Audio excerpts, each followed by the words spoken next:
as the Atomic Bull, introducing Oliver McCall. Right, mate, so he's got an all-lurse whoop into your right hand. Big digging shot to the body. It does go up here.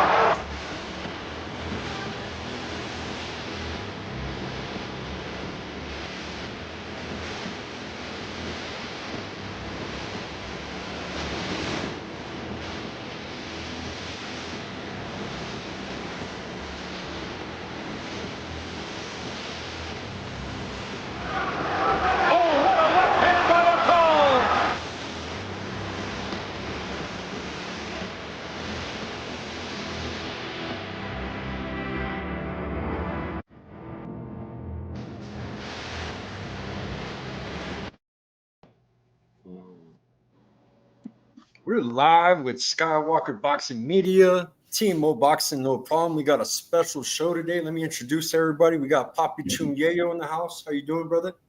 Papi Chun Yayo, heavy on the poppy, light on the yayo. We got my battle former Marine, boxing historian, referee in the sport, a boxing official. We got 86 Boxing. Josh, how you doing, battle? Cheers. Hey, no such thing as former Marine. Once a Marine, always a Marine. Hoorah. And then we got my co-host, the famous, legendary Witherspoon family legacy. We got Tim Witherspoon Jr. in the house. How you doing, brother? What's going on, guys? Glad to be here another week. And we got real special guests tonight, guys. We got a real special show. We got Jimmy Adams, the owner of Country Box, the man behind the scenes where music meets boxing. We're real grateful to finally meet you, Jimmy. We love your show. We love what you're doing out there in Nashville. And we got a legendary, a former WBC heavyweight champion, Oliver, the Atomic Bull. McCall, how you doing, champ? How y'all doing, man? Glad to be here. Hey, man, I appreciate you coming on. We hear that you got a fight coming up on Tuesday, November 19th on Country Box. You've been fighting for over 3 decades. Much respect. Can you tell us about your fight, champ? Well, it's Curtis Frazier, if I'm not mistaken. Stacy Frazier, my bad. Stacy Frazier, and he ain't a young guy. I think he's like in his 50s too. I think he's 54. He's 54 years old and everything. I wasn't being picky on my opponents. I just want to get a opponent to get warmed up and everything. I had 2 fights in the last 5 years. I fought in 2019 and 2018. I won both of those fights. And COVID came. So since COVID came, that threw everybody out of business for a while. So things getting back on track. And I just want to end my career, in a winning way and start doing some other things with Mr. Adams and whatnot. So I'm looking for bigger and better things after boxing also. But I want to go out with wins, of course. All right. That's good to hear. So this is intended to be your last fight there, Oliver. This is your swan song fight for you. Well, no, this ain't. No, I might fight until I'm 60. I'm 59 now. I turned 60 in April, but I'm looking forward. I want to do 40 years. 40 years of boxing.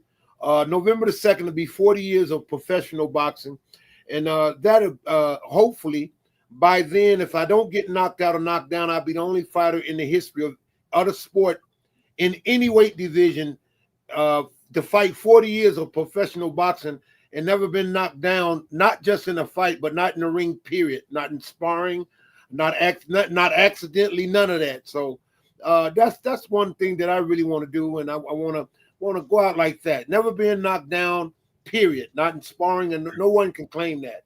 And I became champion of the world and fought some great champions, but Larry Holmes and Lennox Lewis back to back. That's those 2 victories also. I don't think it's nobody in boxing that's heavyweight division in the history that fought 2 top 10 in the history of the sport and won back to back. I mean, I don't think nobody done that. Mr. McCall, now, with no disrespect or anything like that, let me congratulate you on sounding so good right now and healthy.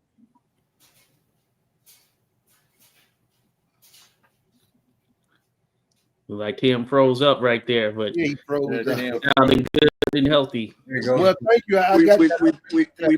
We back. Yeah, we Yep. back.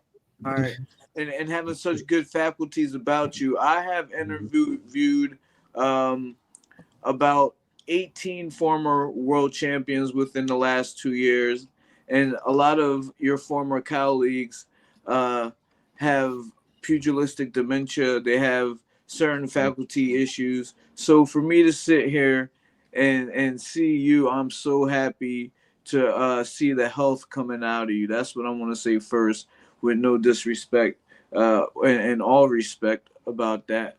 Now you have a big history, and you just explained that. Can you tell some of our viewers, because some of them are might be a little bit younger and they can't remember the Oliver McCall era? Can you tell some of our viewers where it all started? Well, it all started in Chicago, Illinois, and everything. And I was a two-time Golden Glove champion. And once I turned pro back in 1987, Don King and Tyson came to a fight in Chicago, Illinois. I knocked the guy out the ring and knocked him out. And I went over to Mike Tyson. I said, I'll knock you out just like that. 2 weeks later, I was in Mike Tyson's camp. And I was there for like 2.5 years. When I first started sparring with Tyson, I remember them giving me a $500 raise because I ran to him and threw the first punch when the bell rang. And Elijah Thomas was my manager back then. He was kind of scared, like, you know, hey, he gonna remember you, the guy that called him out at the fight. I'm like, hey, that's good. I'm that's why I'm here, you know. So I knew he was gonna remember me. Mhm. And, from that day, I was there for 2.5 years, and I learned a lot from Mike Tyson, Kevin Rooney, and this whole camp. And from then, everything just really sprouted out, and you know, I ended up becoming champion of the world from then, though. Yeah. Well, now that you mentioned Mike Tyson, I mean, we'd be remiss to say that you're not getting ready to go and get the first blow again, right? So didn't Mike just set a record, didn't he? He was the oldest professional boxer to get an official one. And Yeah. I mean, we didn't even let that live for 3 days before you went and over and got the first shot off again, right? Well, it wasn't really on purpose. You know, I admire Mike Tyson. You know, like I said, I learned a lot of things being in this camp and everything, and it helped my career a lot, you know, to get to the point to fight the guys I fought or whatnot. But Tyson kind of came up short. You know, I was expecting, I definitely was rooting for Mike Tyson, you know, as a fellow champion and you know, just the things we went through in the past or whatnot. And I think he's a remarkable champion, of course. But he came up pretty short that night. I don't know what was going on. And Logan Paul didn't look that sharp himself, you know. Ooh. Jake Paul, my bad, Jake Paul. Shots fired. Hey, man, Mike, you know, Mike. You heard that? You heard that here? He wants to fight Logan. Yeah, I do want to fight Logan. I think it's Logan that fought Robinson, the basketball player. Yeah. Well, no, that was Jake. That was Jake. Logan fought Mayweather. Okay, was that Jake that beat up Yeah. Robinson? Yeah, that You was. know, I was always a big basketball fan. You know, I was a basketball fan playing high school ball. So when he knocked out Robinson, I'm like, man, I need to whoop him. So right. So Jake Paul is who I really want to bust his head, man. So I wanted Tyson to win that fight. He just came up short. You know, I don't know what was going on, man. Shots fired. Hey, now you mentioned Chicago there. You know, I like to study the history of the sport going way, way back there. But Chicago has a pretty storied history just overall in the sport of boxing. And we don't see as many fights there as we did back in the day. But some of the biggest fights in history, and what I'm thinking of is Jack Dempsey versus Gene Tunney 2. That went down there, Soldier Field. But that being said, you grew up in there. Are you at least you were born there? I guess grew up there doing some boxing there. What was that school like for Chicago when you were coming up? Born and raised in Chicago. My dad was a bouncer in Chicago. Okay. The McCall family was very respected in Chicago. Me and Darnell Nicholson went to Ernie Terrell's funeral in Chicago. You know, so I was there and paid respect to Ernie Terrell, who fought Muhammad Ali back in the day. So yeah, I'm very much set in Chicago. Yeah, that's my hometown. No matter where I go, Chicago is where I'm from. Yeah. Okay. What was the boxing scene like for you when you were coming up at that particular period? Oh, it was exciting, man. It was very exciting. Matter of fact, Joe Frazier trained me for a while in my professional career, and my dad was a boxing buff. He was a bouncer, but he was a boxing buff, and that's what really kind of got me into boxing. I almost fought at 16 years old for $400. I'm glad I didn't fight that fight, because if I would have fought the fight, I couldn't fight the amateurs career and had my amateur career. I was 31-1 with 28 knockouts as an amateur, and I lost my last fight as an amateur, and I turned pro and whatnot, and things got to booming from there. But I'm definitely a boxing fan. My family's a boxing fan, and my daughter, Natasha McCall, she became 2-time Golden Glove champion in Chicago. She's like, I think she about 38. Yeah, she about 38, about your age, young man. Yeah, Natasha McCall. So I got it. She won the Golden Gloves in Chicago twice. Then Elijah McCall, my son, my oldest son, he took up boxing too for a bit, and he had a pretty good career too. So things, we love boxing, man. It's just a family thing, man. Oliver, I got one more question for you, but to the people that Jimmy, would you mind maybe telling our audience a little bit about you, like what got you into boxing and what your path to where you are now? A lot of people are probably trying to figure out, who's that guy right there? I feel like I've seen him somewhere before. Oh yeah. And how you and Oliver got linked as well. Well, me and Oliver, we've been linked for years. I managed him back when he from Frank Damiami to Lennox Lewis, both fights, and so we've been together for a long time. I got started in boxing by Ernie Schaefer. He was my first fighter I ever managed. I back then I was in professional wrestling, and I met Ernie Schaefer at Las Vegas airport when I was leaving town. He was leaving, and I walked up to him and said, "Man, I love what you do. I love your music." And he looked at me and said, "Who do you think I am?" I said, "You're Isaac Hayes." He said, I'm Ernie Schaefer's. And I said, "Who?" He said, "You don't know who I am?" I said, "No, man, I don't watch." He said, I'm a professional fighter. And so I didn't know who he was. And so we sat in the airport. Our flight got delayed for probably 8 hours. We got to know each other. We laughed. We talked, had a great time. He went back to Youngstown, Ohio, where he lived, and I lived in a town called Bassett, Virginia. And about 2 days later, he called me and he says, "Hey, I want you to manage me. I want to do a comeback." And I said, "I don't know a thing about boxing. I don't know how to manage somebody." He said, "I'll teach you."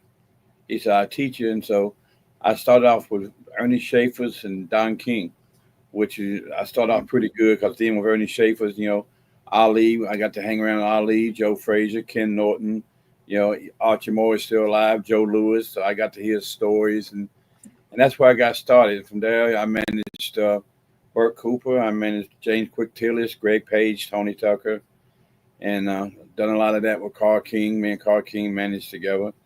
Been with Don King, ever since '82, and still with Don King today. Don and I talk probably 2-3 times a day, every day. So, and then me and Oliver, actually, what happened? I started Country Box. Actually, I'm gonna tell you. I got to tell you the truth, how it really happened. I bought a farm out here, and I retired. My wife's a lot younger than I am, and we got three children together. And so I was out on my tractor, which I ain't a farmer, but I started with a little red tractor, with no top or nothing. So when I go out there, it was too cold to ride, or it was too hot, So I went and bought me a John Deere with a cabin, air conditioning, heat, radio. So every time things got heated in the house, as we husbands know can happen, I said, "Well, I'm going outside and work on my tractor." And I go all the way back to the back and park and take me a nap. So one day, my wife came back there looking for me and found me back asleep. And she told me, she said, "Me and the kids been talking. I need to talk to you." And I said, "Okay." She said, "Come up to the house. We need to talk." So I come up to the house and got off the tractor, and she said, "Saturday's your birthday." And I said, "Yeah."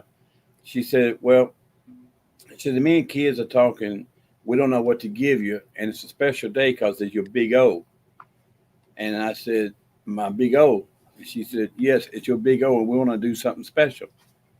And I said, "Well," I said, "we can just go across the road to the other house and have a cookout, hang out by the ponds, and just do something fire pit. And she said, but it's your big O. And I looked at her and I said, Ashley, what do you mean my big O? She said, honey, you turned 70. And most people turn 70, never turn 80. And I looked at it, hit me so hard. It hit me so hard. And I looked at her and I said, I'm coming out of retirement. I'm going back to the fight game. And she said, so because I thought they hit me so hard, I says, I'm not going to wait to sit on this farm to see if I make 80. You know, because every day I'm going to be going, okay, I'm one day closer to 80. So, of course, country boxing kept me busy. So I got in touch with Don. I told Don, I said, Don, I'm coming out of retirement. I'm going. And he said, what are you going to do? I said, I'm going to get back in the fight game. He said, Brother Jim, he said, boxing's down in the toilet right now. And then he said, coming back, he said, don't be like an old fighter and come back and can't succeed at anything and can't do what you done. He said, you and McCall made history together. He said, y'all done a lot of stuff together. You come back out there, and he said, you can't match what you already done. And I said, well, what do you think I should do, DK? So Don told me, he said, you got to build an event. Whatever you do, make it an event. Then I started thinking, well, I know all these country singers. I'm going to create Country Box, where music meets boxing. And it's been a blessing. I mean, you know, it's a hub for fighters to build records, a hub for them to fight, to stay active. I go 2 times a month right now with the country music with it, you know. The audience is good. The feedback's good. I'm on USA Network. I'm on USA Today. I'm on True TV Plus. I just signed with Do Your Media. I've got a producer from NBC coming in for the show Tuesday night and wants to see it live. You know, wants to come in and feel what it live is. And so, but it's been a great avenue for fighters to fight because, you know, now everybody looks at these mega promoters and they look at the mega promoters, but they got nowhere to build a record. They got to go right into wars and this and that. And so that's what I created, which also it turned out to be bigger than what I thought it was going to be because it's also a platform for country music singers to be seen too before they get the big hit. Mm-hmm. Wow, that is an incredible story. Amazing. The people just got some amazing history right there. Y'all make sure y'all bookmark that. Now, thank you for that. And Oliver, I want to the point I want to come back to you is you're 6'2", right? 6'2.5". Yeah. 6'2" and some 2.5. Okay, we can work with that. Can you please explain to this younger audience what the difference between the heavyweights of your time versus the heavyweights of our time and the skill level? Because at 6'2", they would probably consider you a very small heavyweight right now. Right. Well, no, I like fighting bigger guys. Matter of fact, even back then, you know, some of my fights I fought guys like Henry Akawande is 6'7". I knocked him out in the last round, the 10th round.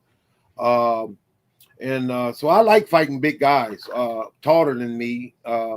But the difference is more or less the skill level. You know, Joe Frazier did train me for a couple of years and everything, and Rich by me training with Georgie. Oh Lord Jesus, Joe Frazier, and who else? Georgie Benton, because Georgie Benton trained Holyfield and them.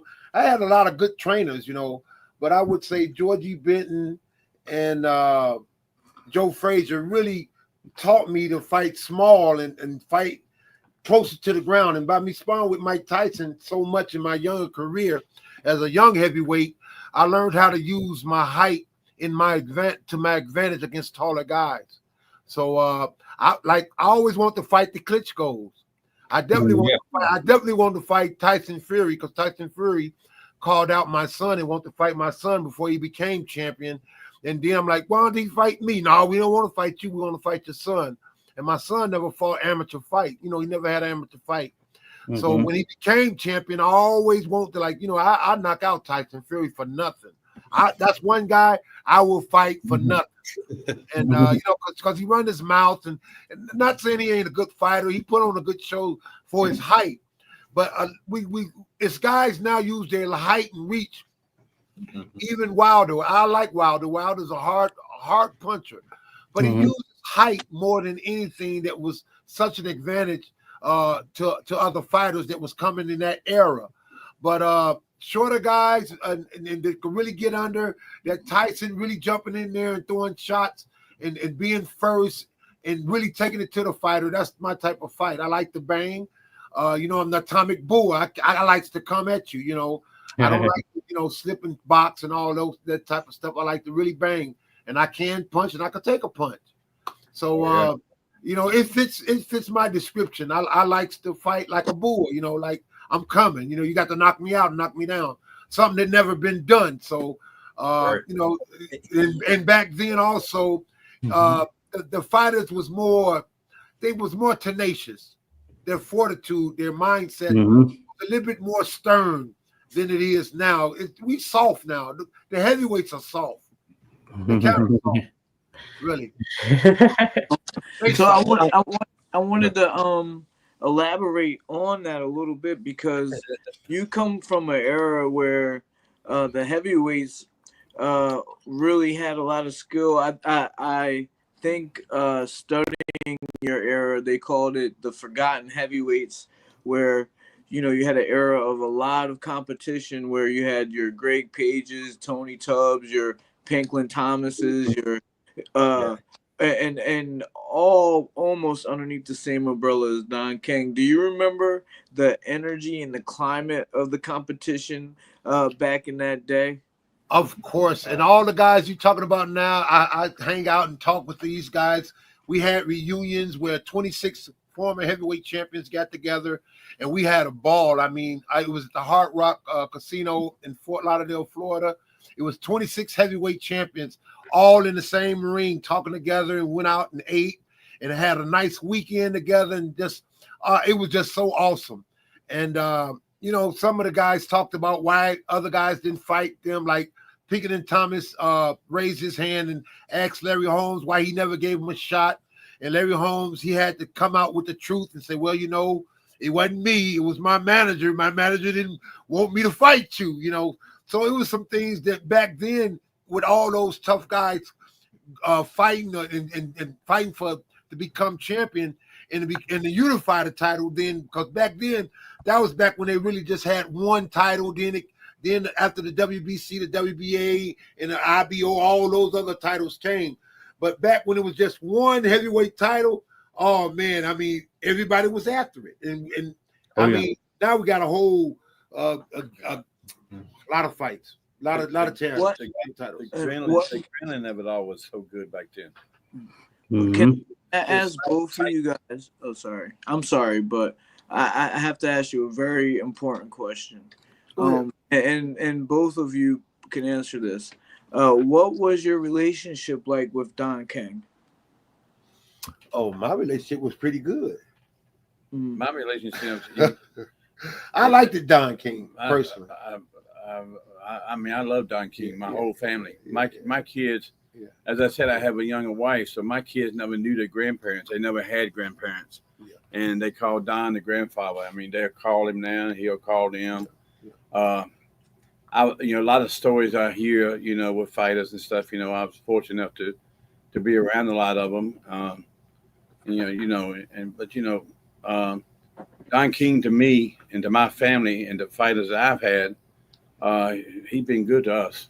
I mean, And back in the day, and especially in the 80s, going into the 90s, personally, if Don King wouldn't have been doing what he was doing, I don't think the other promoters would have gave me a shot. I wouldn't have really got in the place to really get an opportunity.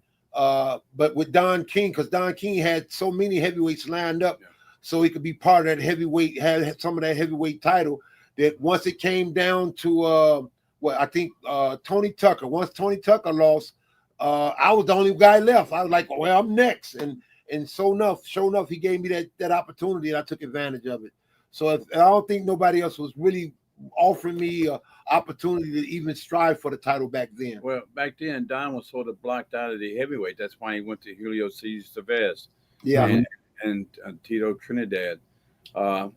We had the only shot to bring for Don to come back into it because he promoted Oliver. And so the only shot Don had to get back into the heavyweight was for him to beat Oliver. Yeah. Wow, those those are some interesting barriers that you're speaking about. We don't hear a lot about some of those barriers that you guys had to face in order. Yeah. Well, you have to understand. Back today, Dan Duva, they didn't, and Frank Warren, they didn't just give Oliver the opportunity at all. They didn't give him. It's the governing body. Don was the number one. Oliver was the number one mandatory to fight. That's how we got it from a purse bid. If not, we never would have had neither one of the fights. Yeah, because I was the number one contender in all three sanctioning bodies. WBA, WBC, and that's how we got it. That's how we got it. It wasn't that the other promoters said, "Hey, come on, we want McCall." Right. Because a lot of the people would didn't want to fight Oliver because also remember Oliver also was the known that liked to take people's O's. Yeah. He took undefeated fighters. Yeah. He took fights other people wouldn't take, and he beat them. And he was known big time for that, from Bruce Seldon being the first one. Ole Mascal, yes, Henry Akawanda, Frank Damiami, he was the first one to beat him. So he has a lot of O's on these belts, undefeated fighters. Matter of fact, all those guys became champion themselves. So, but they had my first loss. I gave them their first loss, but they all became champion at one time or another. Yeah. Yeah. That's good info right there, and thanks for sharing. Definitely, Jimmy. Yeah, just thinking about it, and I think about back then and kind of how the networks played a major role in things as well, as far as what was getting out there. What are your thoughts there, Jimmy? Just as far as where things are now. So you're doing this, and I'd imagine, like you said, a bunch of the networks have been reaching out and all of this stuff, but you kind of just built it from the ground up on your own there.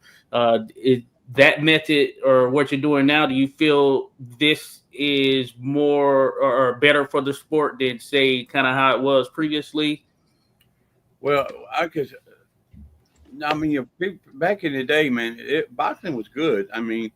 You got your ups and downs, but still the fights was you didn't have to wait for a special event like what we just watched and didn't realize you were made a fool out of, and they want to say, hey, we broke all records, we broke this, we broke that, but still they need to compare it to WWE, not to real boxing. I think that's what boxing misses today, the real thing. One thing that I have created with Country Box, like Tuesday night, all the fights, we real with each other. He goes in there, he wins, great, man. We'll discuss what's next. If he don't win, we already know what's next. He's going to retire, and he's going to start training a lot of my fighters. Yeah. And so we have a future. And so the best man Tuesday night will be the one win. It won't be no gimmick for people to look at. Exactly. And we'll see if Oliver can he really fight again at 59 years old. Yeah. I want y'all to check that out too, man, because I want y'all opinion. And I can still go, but if I happen to lose, I'm definitely it's time to do something else, man. And that's just that simple. It's that simple. Wait, hold up a second. We got to set this up. We got to set this up for success, because man, I know there's somebody out there that be like, "Let's go, champ," and I know he be running, man. If we're gonna poke the bear, we might as well poke the bear, right? Right. I want to fight Shannon. Don't you know I want to fight Shannon Briggs? That's my dude. But I thought I was going to end up fighting Shannon Briggs at one time, but it never happened. But man, who knows? After this fight, me and Shannon might do something. I'll pay for it. It'll be funny. Let's go, champ. Yeah, let's go. Well, you know what? I just think that the people deserve to see what boxing is really about. Because, I don't want to take anything. I don't want nobody to think for 1 minute that I'm taking anything away from Jake Paul. Because, you got to give him his credit, because he's a hell of a marketing guy. To sell what he sells, to do what he does, him and his brother both. But he's not a legit boxer yet. The only person can do that, he has to prove that to himself. The only boxer he's fought that really fought was Tommy Fury, which everybody knows Tommy Fury is not his brother. And I knocked Jake Paul out. And Tommy Fury beat him. Mike Tyson. I love Mike Tyson. I respect what he's done for the boxing thing. Yeah. But then again, today, yesterday, I think it was, he made a post on Instagram saying that he had 8 blood transfusions before this fight, and he lost 20 pounds being sick, not just working out. I mean, come on, man.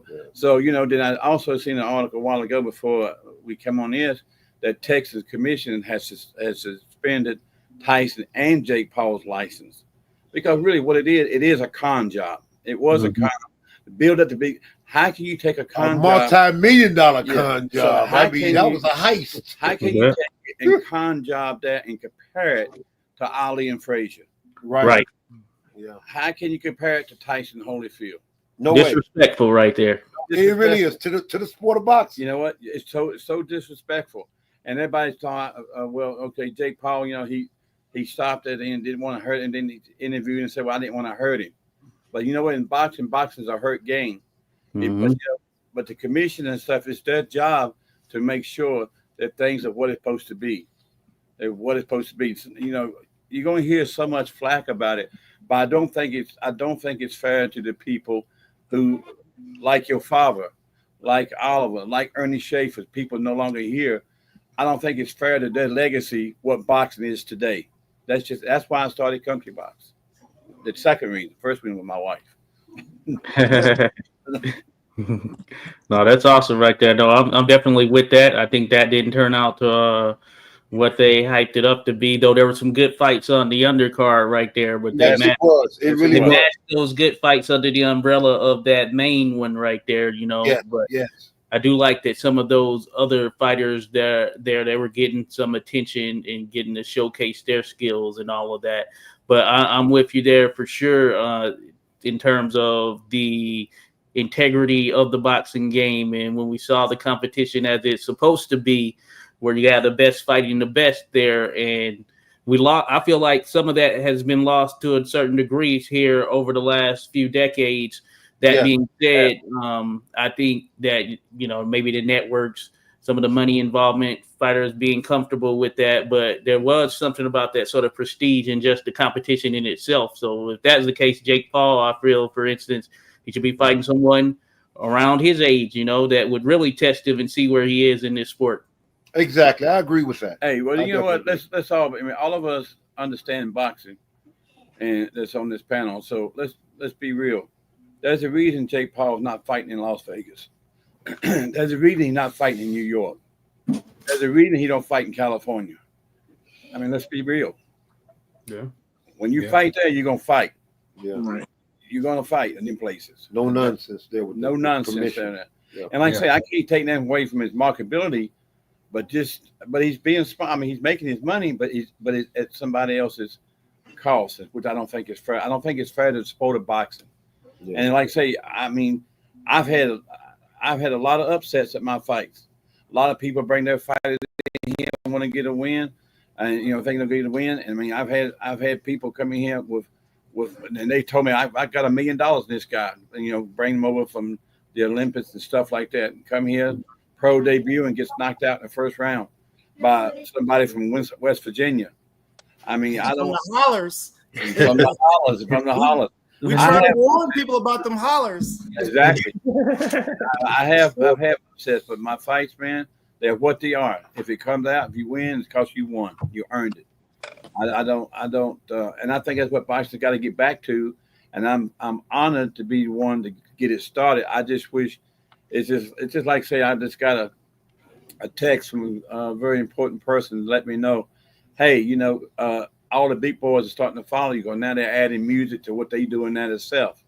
Oh yeah, entertainment. But the thing what's happened is it doesn't matter what they add. They're not doing it as regular as I'm doing it. I do it 2 times a month and get ready to go every week. And then another thing too, you got to understand the value of the integrity of the fighter itself's got to mean something besides for the promoter or manager or for the networks. The networks try to play promoter all the time, which, was supposed to be a bad thing when Don King done it. When HBO, Showtime, you know how it all started. Oh, yeah. I mean, next thing the network's going to tell you what you're going to do and not do. And fortunately, I'm not caught up into that. I mean, I give my program away. I don't sell it. No, it's not a network at all right now that I'm on. I've got access over 685 million viewers, but I give it away. So can't nobody say, well, he's making a ton of money on that, because I'm not. You know, I'm building fighters. That's what I'm doing. Nice. So- So if we go back to talking about the Jake Paul, Mike Tyson fight for a second, my understanding is you think that it was fixed, or you think that something nefarious happened. With your expertise, can you explain to us what you think actually happened behind the scenes? I think me personally, it's only my opinion. Yeah. I think it's a WWE. You got to understand, coming up to the fight, go back and think. I mean, you can Google it and see it. Eddie Hearn said after the female fight, he was leaving the arena. He would not be part of that fight. Mhm. You know, Jay Paul called him all kind of names and everything because he ain't gonna stay in it. But he said, I would not be part of this fight with Tyson. And then it made me start wondering. Then when he started doing that, well, why? But then, but listen, on the third round, all of us that knows boxing knows that Tyson didn't have no balance. Jay Paul could have knocked him out. Yeah. Anytime. Yeah. He didn't. Yeah. It was carried. He carried him. He carried him. Then he said how much he loved Mike Tyson. I mean, listen, we all love Mike Tyson, but we all love the sport too. So you can't look one over the other because Tyson is boxing. Supposedly, he is boxing. He is one of our legends. You know, he is the man that changed boxing back in that era also, before prison and after prison. Mhm. And Jake Paul, what legit fights he had? He fights people who's over the hills. He fights people. I mean, the only one he's had, the close thing he's had is Tommy Fury. And what's Tommy Fury at today?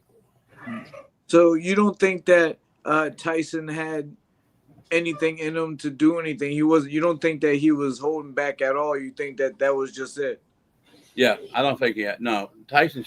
Well, like saying, I mean, go back and look at you look at Tyson's face. I mean, like he said, it was a habit biting his glove. I've never seen many fight. No. Oliver said it himself. I've never seen him bite his glove like that. He beat his glove like it was a pacifier. And they made excuses for that in such a way as though those were some of the common things he usually would do. And he really never done that. Kept biting his glove and just kept. No, come on now. Mike said, "I have a biting fixation." Hey, champ, I got a clip of you. I got a clip of you putting that work on Mike Tyson back in the day. Check this out.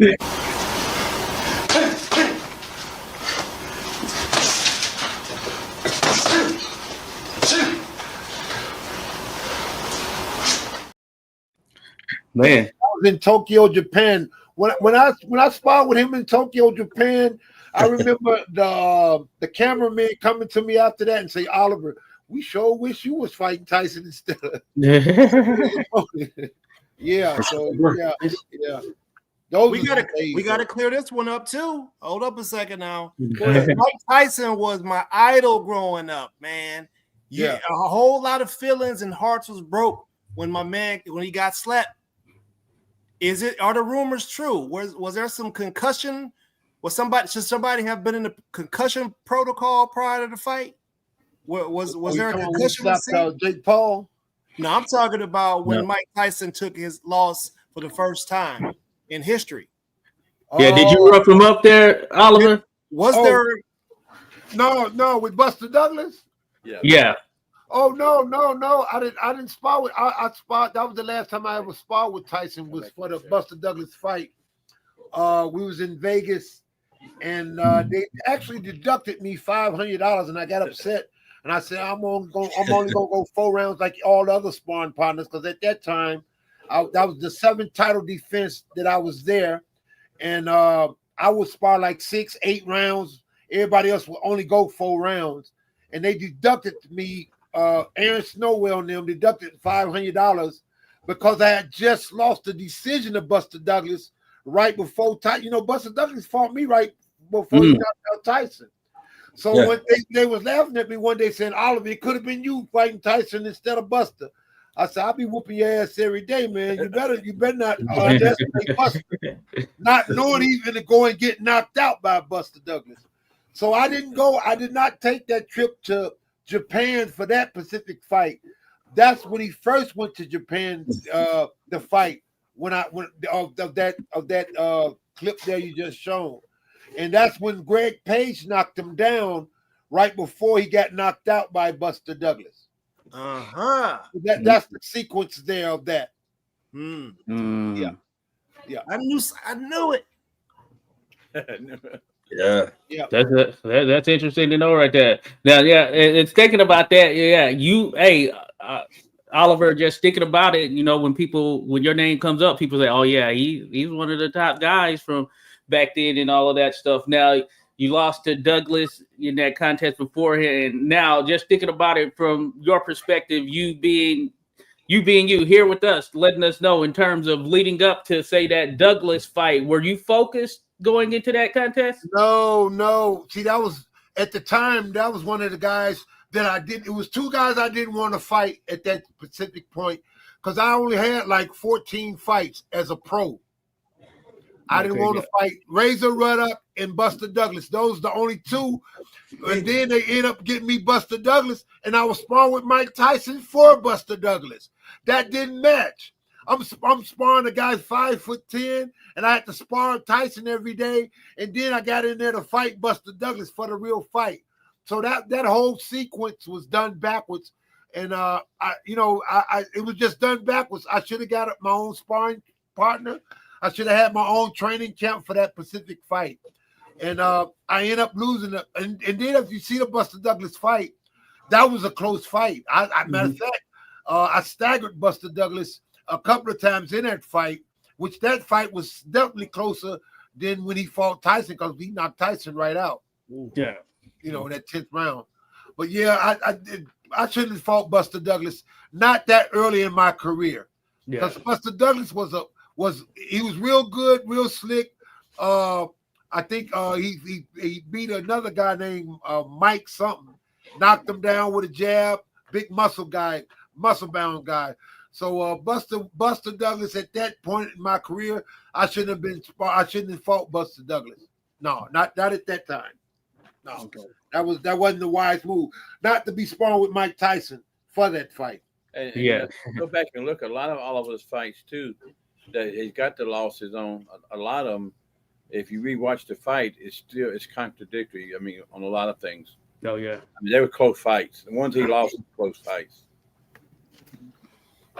I got a couple questions from the audience, champ. One of them's Irish Chris asked you who hit you the hardest in your career. It had to be Frank Bruno. My first time leaving the United States, I went to London to spar with Frank Bruno when he got knocked out by Terrible Tim Witherspoon. Yeah. And I was Frank Bruno's sparring partner, and I remember I hit him in the eye and I swole in his eye, and I thought he was gonna fire me, but they didn't, not knowing that I'm gonna end up fighting him in my title defend my title for the second time. And he hit me in the eye the first round, and that was one of the very few times I had a swollen eye in my whole boxing career, because I only had a swollen eye maybe 3-4 times out of the 39 years. Oh Yeah. You mentioned that you mentioned that you've never been knocked down. You just mentioned that you only had a couple of bruises every now and then.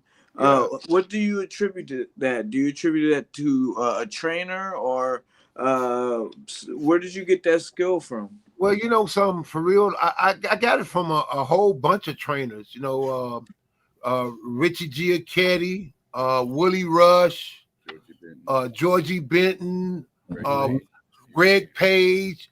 I had a Manny Stewart, but Manny Stewart trained me. When Manny Stewart trained me for a little while, it was like a real short time, maybe 6 months or so throughout that. But Joe Frazier, Val Colbert, Willie Rush, Richie Giacchetti, who trained Larry Holmes, he really put a lot in me. And who else? Greg Page. So it was a lot of guys that all together kind of put a lot of, and of course, there's a lot of guys. I have to say, Georgie Benton really took and even today, and I watched all of him sparring last week. his defense he's got good defense. And Georgia Benton, that's one thing Georgia Benton was about, defense. Yeah. He was So real about defense. my defense is really good. Real good. He got real good defense. Where I know how to pair punches pretty good. My timing and distance and range is real accurate. Where you won't keep on hitting me upside my head. Believe me, I will make some changes. You know. Oh yeah.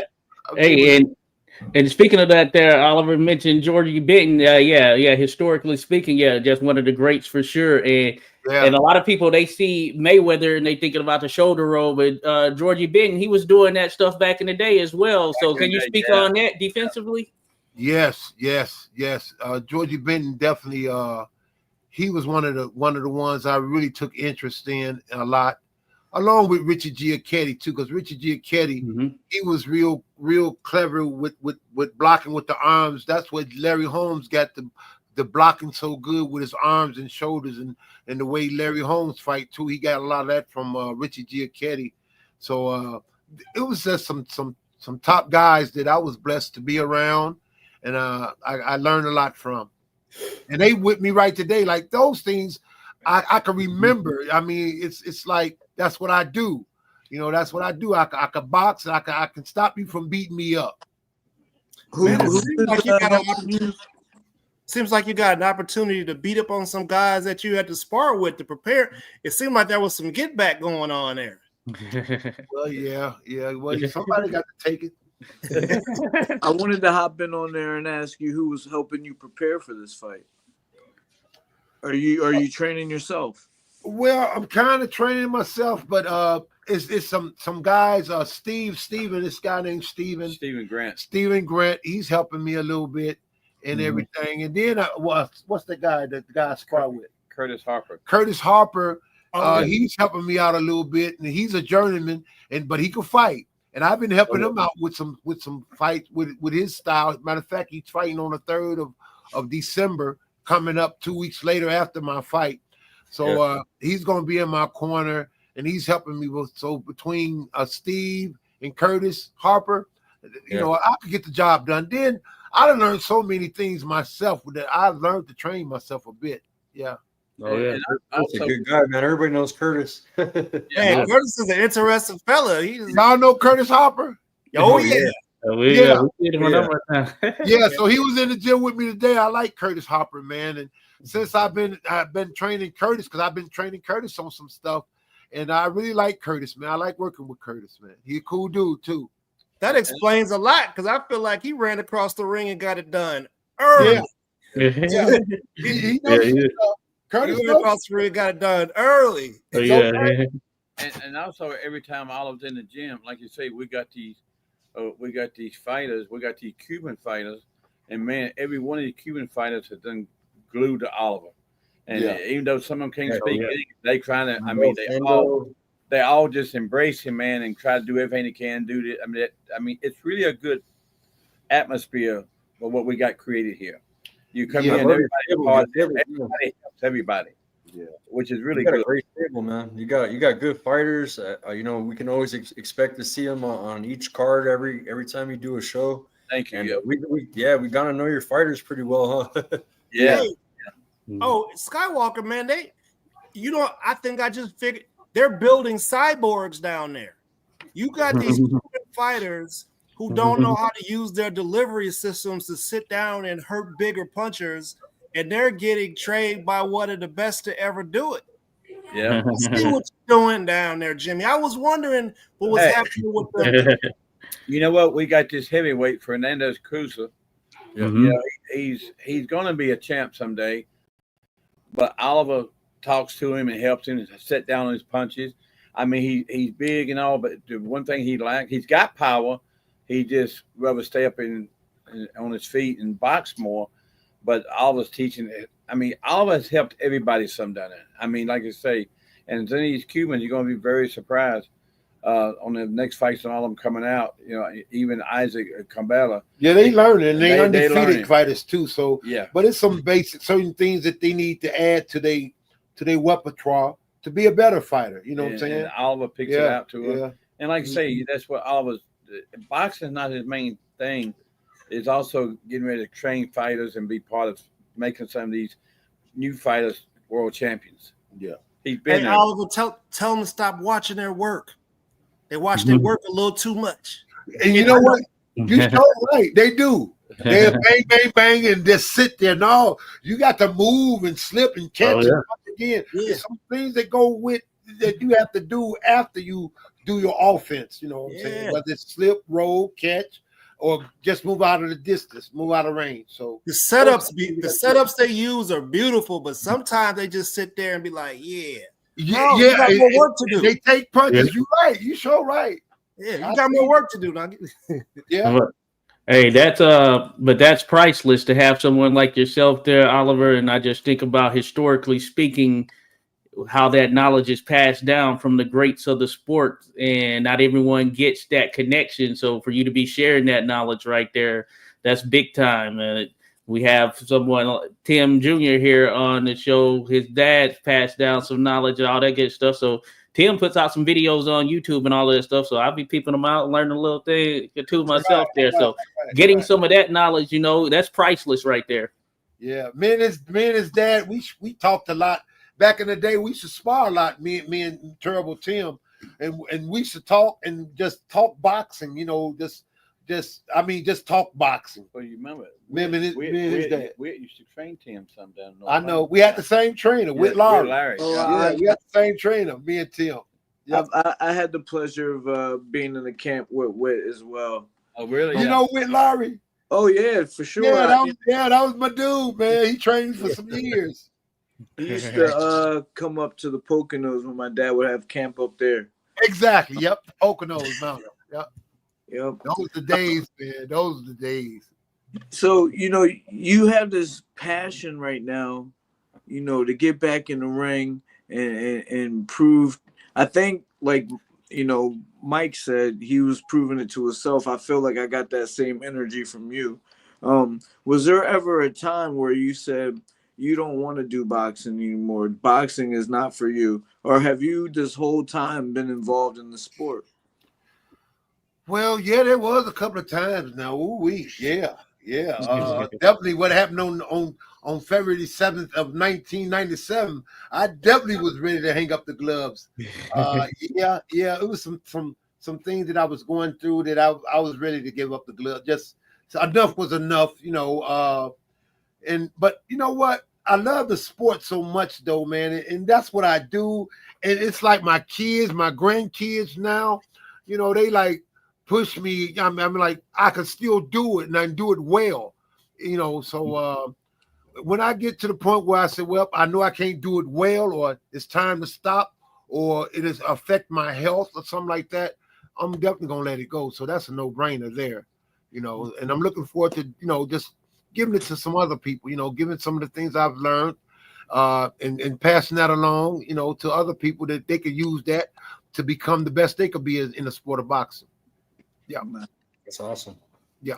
Hey, so on our show we talk, we get into like some psychological questions and things like that with our guests. I guess I would like to maybe have a conversation about this. So I think personally that mental health and taking care of your spiritual and all these other sides, you got to take care of everything to make the whole thing work the right way, right? And it's been seen as a bad thing for males to admit that they need to go or maybe get some counseling. It seems like people would just duck away from things like that. So if today it seems like it's easier. There's been a lot of boxers in the recent history that have come out and talked about going and seeking psychological help and having counselors and stuff like that. And we love it. That's why we keep mentioning it, because I think it's important. Sports psychology is great. So everybody that I know, my parents, people that I grew up with, they all want to know what really happened with you when you got rid of Lewis like you did, and then for the second fight, because we all know that chin is tougher than boot leather, right? Right.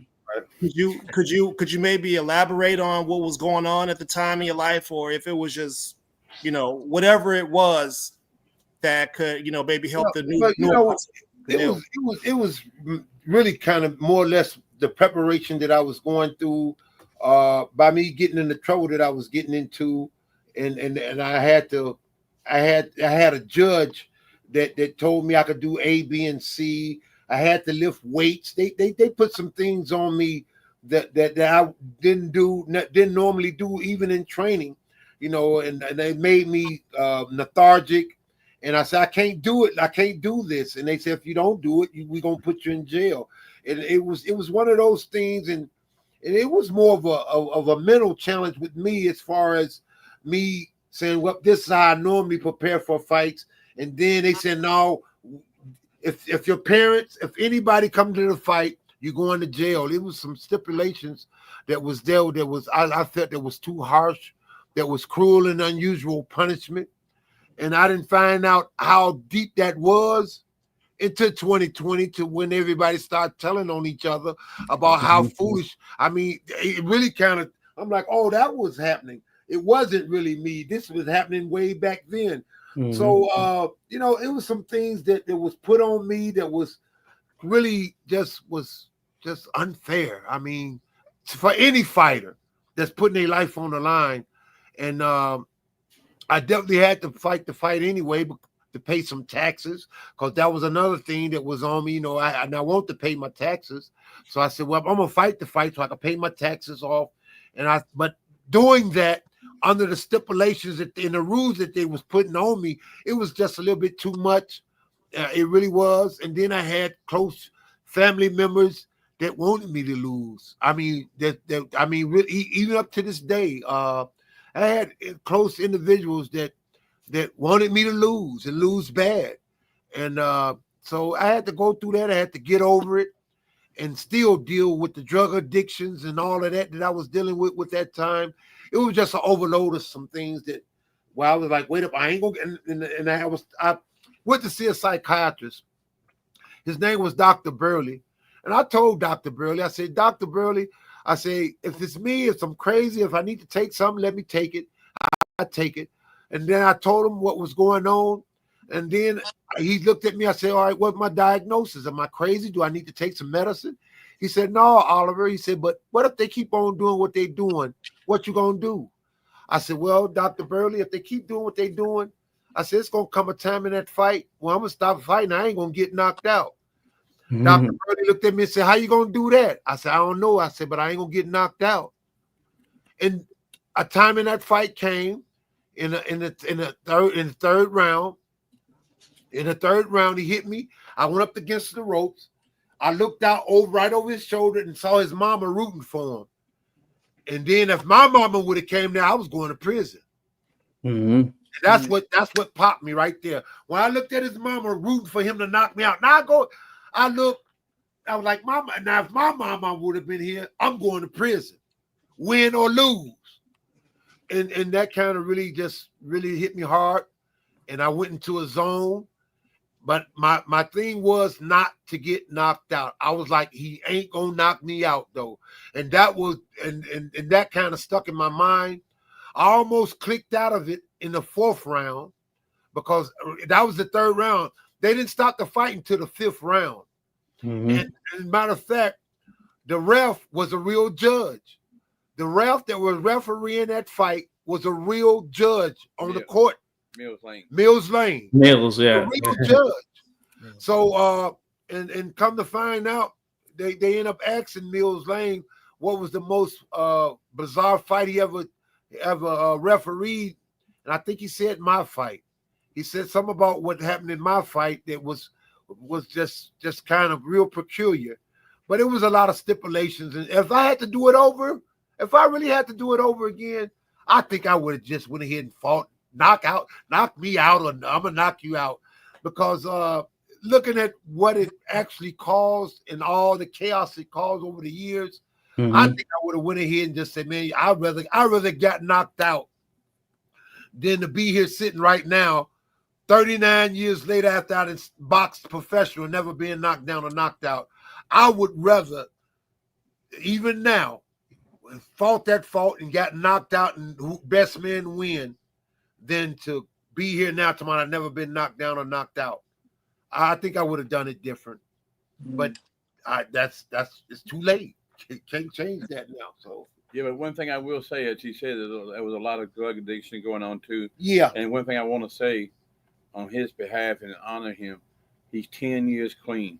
Well, 12. 12 years clean. 12. Congratulations, man. Yeah, Yeah. I got a dozen. I got a dozen without Got a that dozen. craziness, man. Yeah. And so that's a blessing, man. That's awesome. Good champ. Yeah. Hey, listen, I've been one of the larger components of the whole marijuana thing, right? And so we know that there's medical and medicinal purposes, and there's such a stigma associated with it. But back in those days, people had to self-medicate because they didn't have any other avenues.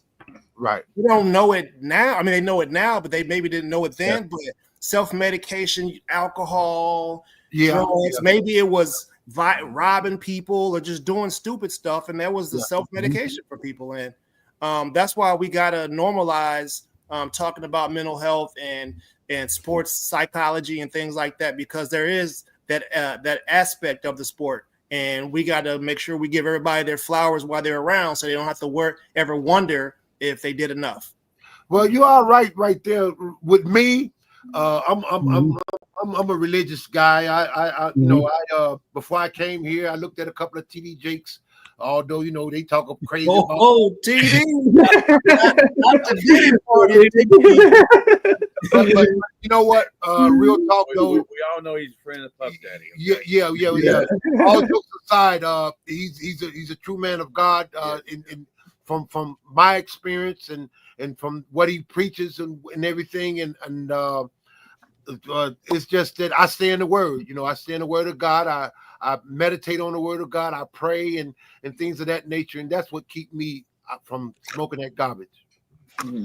Hey, but no, we appreciate you sharing that there. I think and Ernest bringing it up with the mental health piece of it. I think that's a huge thing, and hearing it coming from you, that shows that, hey, you can view someone as Superman, but that doesn't mean that they're not going through their own things, That's right. Yep. Amen. Good stuff there. And real quick, I just want to say, so yeah, Jimmy, one of these days we're gonna have to get out there and do one of these little country box things live, because we like what's going on right now. I wish I would. Love for you too. I think y'all like it, man. Yeah. I think y'all like that. I think it's a good place for Tim Jr. to come. I really want to start talking about that right now. Yeah, bring your dad down here with you, man. We have a good time, man. Y'all have a ball. It's nice, man. It's nice. Mr. Adams. It's real easy, Tim. It's the first and the third Tuesday of every month right now. I want to do what Mr. McCall's doing, and I want to fight. I was preparing for a fight here in Atlantic City, and it didn't happen. Right. So now I'm looking for somebody that is interested in putting me back on. I got 16 professional fights myself. What's your record? I'm 10 wins, 5 losses, and 1 draw. Okay. I'm looking to make a return. Let's do it. Hey, Get Tim, a fight. Let's do it. Tim's got my number, man. Just I'll pass it to you. a call. Let's do it. All right. Well, I help you out. I help you out on the you out. training. You can come It's down real. and You be train like them. family here. It's all good. Yeah. It's all I good. want to be your co-main event. Okay. Hey, ain't no We problem. can make it happen. We can make that happen. That's what I want to do. We're gonna do big numbers on that next card. Cause I mean, Let's do it. Yeah, let's do it. Are you in let's shape go, now? champ. I'm in shape now. I own Witherspoon Boxing and Fitness. It's got a boxing gym. Yes, and I train fighters, but for the last 4 months, I put in a lot of work. I lost 24 pounds myself. I'm training every day. Last week, I just did my first 10-mile run in about 2 years. You in Atlantic City? I'm in Philadelphia. Okay. With Georgie Bentontown. Okay. I got it. And yeah, man, I'm just ready for somebody to give me the opportunity. I'm training every day. Well, we're giving that to you now. Just let Yes, us know sir. when. Come on You down. guys, I'm putting this out on all social media. I'm gonna be on Country Box coming up soon. Yes, sir. That's it. You got it. Looking forward to seeing you. So, Let's get that And make the whole crew come down and watch it now. Oh, for Oh, sure. absolutely. We'll come through. We'll come through for sure. I gotta fly from Albuquerque, but I'm the farthest. I'm the guy in the west. So Yeah. I saw Oliver with a country box baseball hat on. That was looked like y'all might have some extra of those, huh? We got some. Yeah, we Absolutely. showed you where to go. Yeah, that's a nice little hat you had there, sir. You know, Yeah, I forgot where I put it. Yeah, I sure did have it. some I good. like them country box hats. I know what you're talking about. Country box. Yeah. And Jimmy, we've been following. I mean, we've been watching. We watch all the weigh-ins. We've been following your shows. Cool. We appreciate you giving us the ability to stream it and bring a different audience over to what you have. So I appreciate you guys, man. I really do. I appreciate.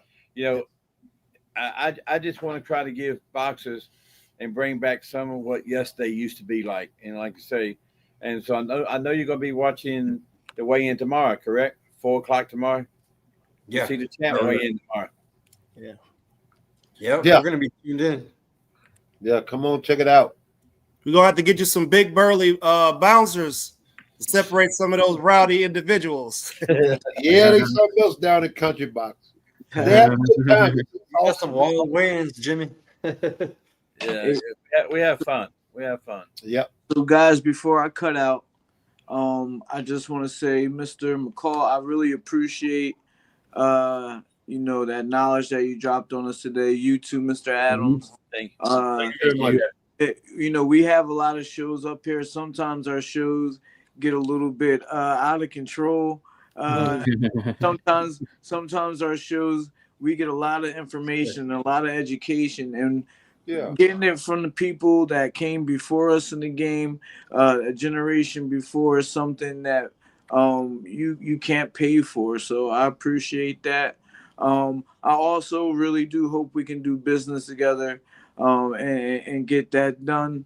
Let's keep in touch. That, guys. Yeah, Tim, give you my number, man. Let's make it work. Let's make it work. We're going to do it. Yes, sir. I'm going to get my rest so I can work out tomorrow. I'll see you guys next week. Have it blessed. God bless everybody. Oh, damn. All right. Well, thank you, champ, for coming on. Thank you, Jimmy. Yes, sir. Yes, sir. Ernest, it was a great show. Appreciate it. Yeah. Tune in Tuesday on Country Box on YouTube, Facebook. They're on Fight TV. They're everywhere, man. They're going to be live streaming the champs fight. Oliver McCall be in action, breaking Mike Tyson's record. You only give that record only stood for 3 days, and Oliver McCall. I'm gonna break the record with a win, though. I want a W. Yeah. Yeah. Well, good luck, champ, on your return fight, man. And Jimmy, let's keep growing Country Box. We're behind you. Everybody follow Country Box on all platforms. And thank you guys. Thank you. All right. Appreciate it. Where can they find you, champ? Huh? Where can they find you at on social media? I don't know. I don't have no social media. Yeah. You have an Instagram? Oh, Chris, gonna have it set up. Have it set up. Yeah. Okay. Yeah, Atomic Bull. I have him on Instagram. Atomic. Just look up.